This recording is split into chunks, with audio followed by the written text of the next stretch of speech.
है गोविंद का वो धर्म संस्थापनार्थाय, धर्म की स्थापना करने के लिए है। लेकिन मैं ऐसा नहीं मानता कि सा कथा धर्म सेतु नाम वक्ता करता विरक्षिता प्रतीपोमाचरत ब्राह्मण परदाराभिमर्शना। दूसरे की स्त्री का स्पर्श करने से कौन से धर्म की स्थापना होती है? भगवान रास कर रहे हैं ना, परीक्षित का प्रश्न है, किससे किस धर्म की स्थापना होगी? जो दूसरे की स्त्री का स्पर्श किया।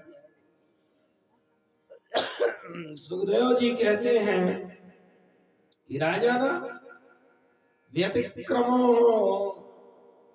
दुष्टीश्वराम च साहसम तेजी यासम दोषस्य वन्ने सर्वभुजो यथा। बहुत सुंदर उदाहरण दिया। सूर्य है, अग्नि है, ईश्वर है, ये कभी कभी साहस का कार्य करते हुए देखे जाते हैं, लेकिन ये उनके दोष से लिप्त नहीं होते। जैसे ये बताओ, सूर्य की किरण तो हर जगह पड़ती है, जहाँ गंदगी होगी वहां भी, तो हम सूर्य से द्वेष करने लगे क्या? गंगा जी हैं, गंगा जी में मान लो अगर कोई व्यक्ति गंगा जल लेके आ रहा है और एक आदमी हड्डी बहाने जा रहा है और कहे भाई थोड़ा वो करो, तुम्हारे डब्बे में भाई देते हड्डी है, वो तो गंगा जल ही है। आप उस गंगा जल का पान करोगे? नहीं करोगे। लेकिन पूरे दुनिया के हड्डी ले जाके गंगा जी में डाल देते हैं, तो कभी विचार आया ये बेकार है जल? देखो, सुरसर मिले सो पावन, वैसे ईसन सही अंतर जैसे। शुभ शिव सलिल सब सुरसर को अपुनीत न कहें। ये भगवान है, भगवान की तुलना मानव से करोगे तो कथा कभी समझ में नहीं आएगी। अब भगवान काली नाग के ऊपर नाचे थे, गोवर्धन पर्वत उठाए थे, आपसे 50 किलो का पत्थर उठ नहीं रहा है, तो बन जाओगे भगवान वार्ता करने में? एक सामान्य सर्प काट ले तो भय से मर जाओगे, और वो 101 फण वाले सर्प के ऊपर डांस किए, नाच नाचे। ईश्वर पर दोष नहीं देखना चाहिए। रसो वैसा, इन्हें किसी रास की आवश्यकता नहीं है। ये तो सारे संसार को रास प्रदान, रस प्रदान करने के लिए ये रास करते हैं। इस रास की फलश्रुति भक्ति पराम भगवती प्रतिलम्भ कामा, पराभक्ति की प्राप्ति होती है और काम पर प्राणी विजय प्राप्त करता है। संतों का मत है कि जब शंकर जी उस रास में है तो काम कहाँ है? माता पार्वती है। और जब रास चल रहा था ना, तो शंकर जी का जो श्रृंगार था वो उड़ गया। वो दिगंबर है, दिशाएं ही वस्त्र है। गोपियों ने कहा थोड़ी देर के लिए रास भोग दो, यहाँ कोई नंगा बाबा घुसाया है। भगवान का रास रुकता है लेकिन शिव का नहीं। ये जब तक सेवक से एक ना हो जाए, पूजक पूज्य एक ना हो जाए, भक्ति का लाभ नहीं मिलता। ये जो पर्दा है ना, इसको हटाना पड़ेगा। एक पर्दा का एक है ज्ञान का, नहीं अज्ञान का है। माया मोह ईर्षा द्वेष कपट छल दंभ जितना है, इन्हीं का पर्दा लगा हुआ है प्राणी। भगवान 11 वर्ष के थे जब रास किए थे। आप लोगों को मालूम, पहले 11 वर्ष तक चिट्ठी नहीं मिलती थी, लोग ऐसे घूमते थे। शिवरात्रि का समय आया, एकदा देव यात्रायाम गोपालाम जात कौतुका। हे परीक्षित, नंद बाबा आदि गोप शिवरात्रि के अवसर पर अंबिका वन की यात्रा करते हैं और वहां जाकर पहले सरस्वती नदी में स्नान किया। तत्र स्नात्वा सरस्वत्याम देवाम पशुपतिम विभुम, भगवान शिव और माता पार्वती का पूजन किया शिवरात्रि के अवसर पर। और ब्राह्मणों के लिए गावो हिरण्याम वासांसी मधुमाधन्वमातृता, गाय दिया, सोना दिया, वस्त्र दिया, अन्न दिया, खूब खिलाया पिलाया ब्राह्मणों को। ब्राह्मण को खिलाने से ही ज्यादा फायदा है। अभी कोई बात होती है ना, मान लो किसी के यहाँ बच्चा पैदा होता है तो लोग कहते हैं एक काम करो बामन खिला दो, और कोई नहीं पड़ जाए तो कहते हैं बामन खिला दो, आया तो खिला दो, जाया तो। भगवान स्वयं कहते हैं ना हम तथा यजमान जो यजमान साकल्य देता है ना घी से चूता हुआ, वो भी मुझे उतना प्रिय नहीं है। बोले प्रिय क्या है? बोले यद ब्राह्मणस्य मुक्तस्य तुष्टस्य मयि यद आत्मनि कर्म पाकैः, जो ब्राह्मण के मुख में ग्रास दिया जाता है उससे मैं तुष्ट हो जाता हूँ। यद्य भगवान का मुख आगी भी है, मुखा दग्निर्जायते, और ब्राह्मणों से मुख मासी, दोनों चीज आप वेद में पढ़े होंगे। यागी और ब्राह्मण मुख है, लेकिन अपेक्षाकृत ब्राह्मण के मुख से खाना भगवान ज्यादा पसंद करते हैं। अब रात्रि भर शिवरात्रि में जागरण होता है, ठंडी भी रहती है उस टाइम पर, तो अपना अलाव जला ली। उसी अंबिकावन में एक अजगर रहता था। वो अजगर आया, नंद बाबा का पाँव पकड़ लिया और नंद बाबा देखे कि पूरा निकल जाएगा तो सा चुप्रो साहिनहद्रस्तो कृष्ण कृष्ण महानया सर्वोमं ग्रस्ते तात प्रपन्नम परिमोचय। हे कृष्ण मुझे बचाओ बचाओ, ये सर्प मुझे निगले जा रहा।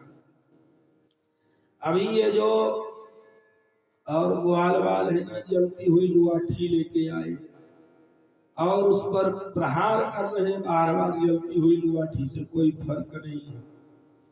लेकिन जैसे ही तमस प्रसाद पराप्येत्यो भगवान सात्वताम पति ही, भगवान गोविंद ने केवल चरण स्पर्श कराया, वो सुंदर चतुर्भुज स्वरूप हो गया,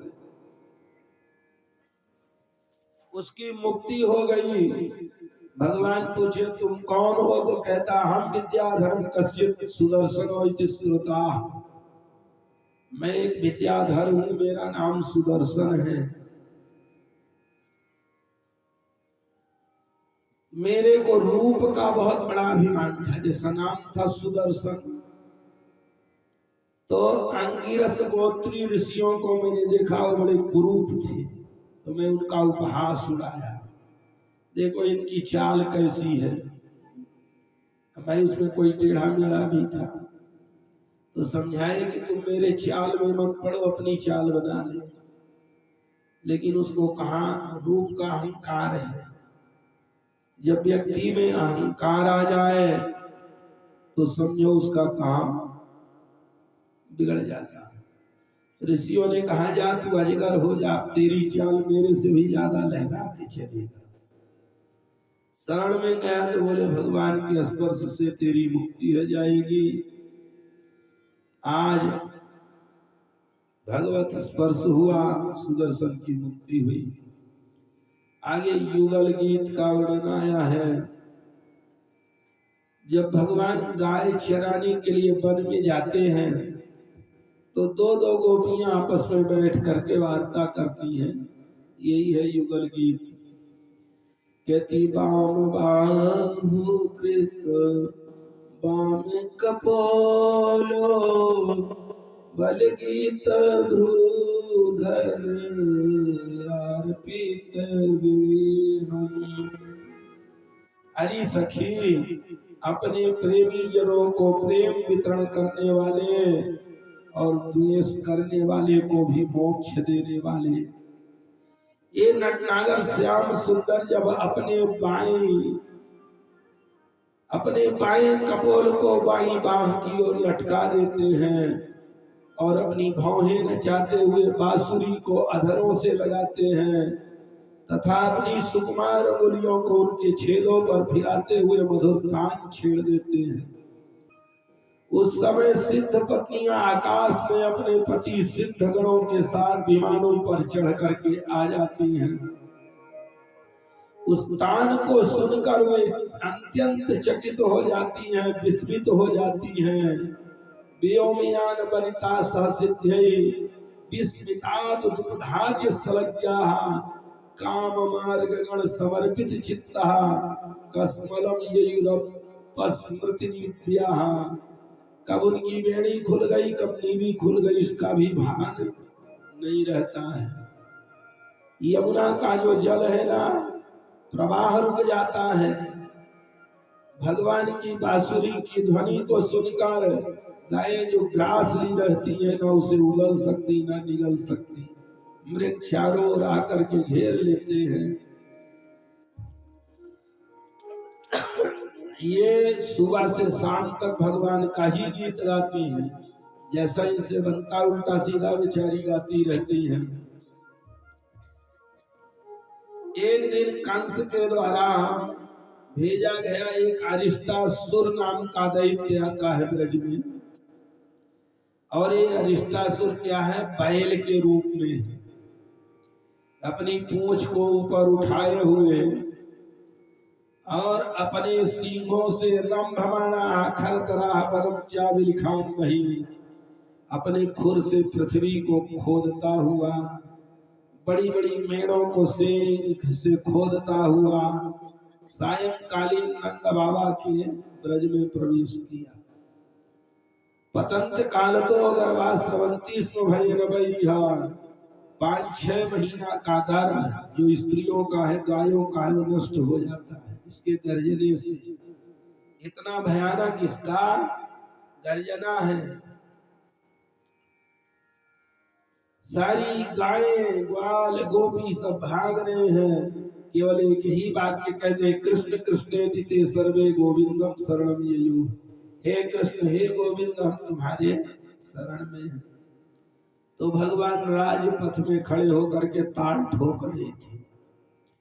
अरिष्टासुर ने देखा कि सब भाग रहे हैं, 11 वर्ष का छोरा ताल ठोक रहा है। इत्तिस्फोट्याच्युतोरिष्टं तल शब्देन कोपयन्। तल शब्देन ताल ठोकता देख करके बहुत क्रोधित हुआ, भगवान के पास आया और भगवान ने क्या किया, गृहीत्वा संगयोस्ताम वास्तादस्पदानिसा, उसकी सींग को पकड़ करके 18 कदम पीछे गिरा दिया ले जाकर। उसको लगा कि मैं अपने से ही गिर गया हूं, भला ये छोरा हमको कैसे गिरा सकता है, संभल नहीं पाया। वास्तव में आदमी अपने जीवन भर नहीं संभल पाता। एक एक शब्द को देखो तो बड़े काम के। अरिष्टासुर दोबारा लड़ता है। अब इस बार भगवान ने क्या किया कि तमापतंतम संगृह श्रृंगयो पदाम समाक्रम्य निपात्य भूतले, उसकी सींग को पकड़ा और जमीन में गिरा दिया। निष्पीड्यामा से यथाग्राम, जैसे कपड़े को निचोड़ते हैं ना, वैसे ही भगवान उसको निचोड़ डाले। यथा जैसे आद्र माने गीला, अंबरम माने बस। जब निचोड़ा तो अश्रिंग बवन मूत्र सकृत समुस्रयान, जिसको गांव की भाषा में कहते हैं, सब कर दिया। सारी क्रिया हो गई उसकी। बोलिए गोविंद सरकार की जय हो। अरिष्टासुर का उद्धार किया। नारद जी गए, कंस को बता दिए कि देखो ये जो कृष्ण बलराम है ना, ये वसुदेव देवकी की संतान है, क्रमशः 7वीं और 8वीं। 7वीं 8वीं संतान बताया, अभी नहीं बुलाओ। नारद जी ने समझाया, धनुष यज्ञ का बहाना किया, लेकिन एक केसी नामक दैत्य था, उसने कहा एक मौका था, वो कृष्ण चंद है तो हम भी केसी हैं। अंग्रेजी में कृष्ण चंद्र को लिखोगे तो क्या बनेगा? केसी साहब ने। एक मौका दो, बुलावे की आवश्यकता नहीं है।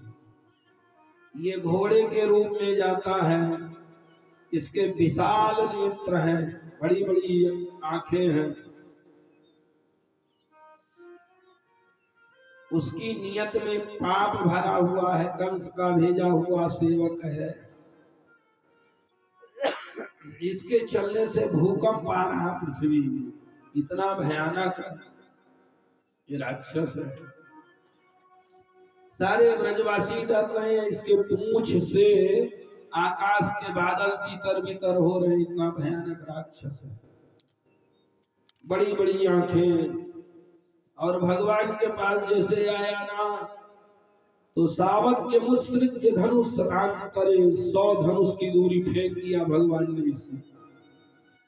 ये भी समझा कि मैं गिर गया हूं, ये कहा फेंक सकता है मुझे, छोड़ा है।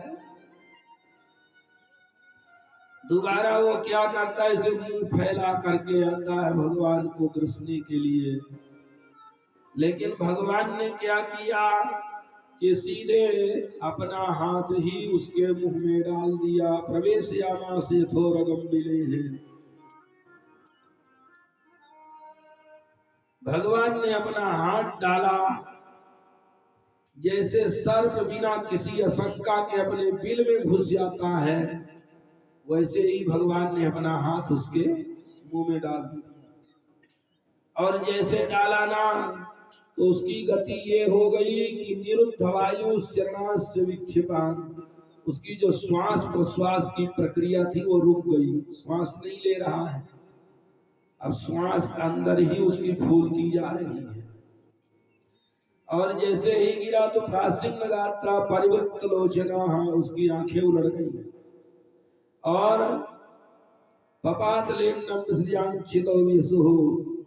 एक ककरी होता है ना, पक जावे तो फट जाता है, ककरी की तरह फट गया। बोलिए गोविंद सरकार की जय हो। अब देखो अक्रूर जी कृष्ण बलराम को बुलाने के लिए मथुरा की यात्रा करते हैं। कंस ने इन्हें भेजा है, राजाज्ञा करी ऐसी, राजा के आज्ञा का पालन करना प्रजा का धर्म होता है। उसी रथमास्ताय प्रयो नंद गोकुलम, उषा काल में ही अक्रूर जी नंद बाबा के ब्रज की यात्रा करते हैं। लेकिन गच्छानपति महाभागो भगवत्याम्बुजेक्षणा, वो जब रास्ते में है तो सोच रहे हैं कि किम मया आचरितम भद्रम किम तपतः परमं तपम, मैंने ऐसी कौन सी तपस्या की जो आज भगवान का दर्शन करूं। आज मेरे सारे अशुभ नष्ट हो जाएंगे, सारा अमंगल नष्ट हो जाएगा, आज मैं भगवान गोविंद का दर्शन करूंगा।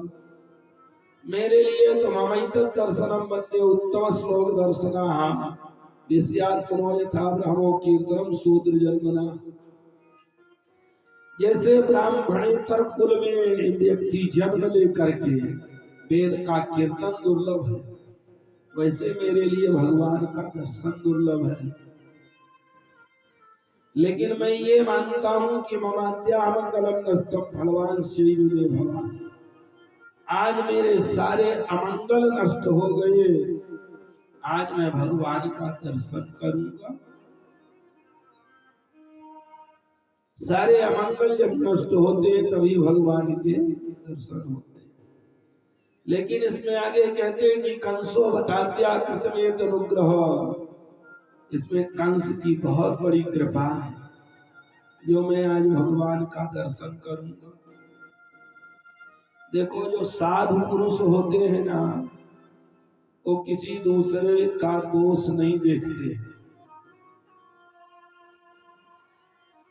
यद्यपि अक्रूर जी जान रहे हैं कि कंस कृष्ण बलराम को मारने के लिए बुला रहा है, फिर भी कहते हैं बड़ी कृपा किया जो आज मैं उनका दर्शन करूं। तो ये साधु पुरुष है। जटायु का पंख काट दिया था रावण, लेकिन जटायु ने यही कहा कि नाथ दशानन यह गति की नहीं, संबोधन है हे नाथ, ये गति मेरी दशानन ने किया। अगर आपके गोद में बैठा हूं तो दशानन की कृपा से। अगर वो पंख नहीं काटता तो मैं उड़ता रहता। अब पंख काट दिया तो देखो ये प्रसन्न है। बोले अब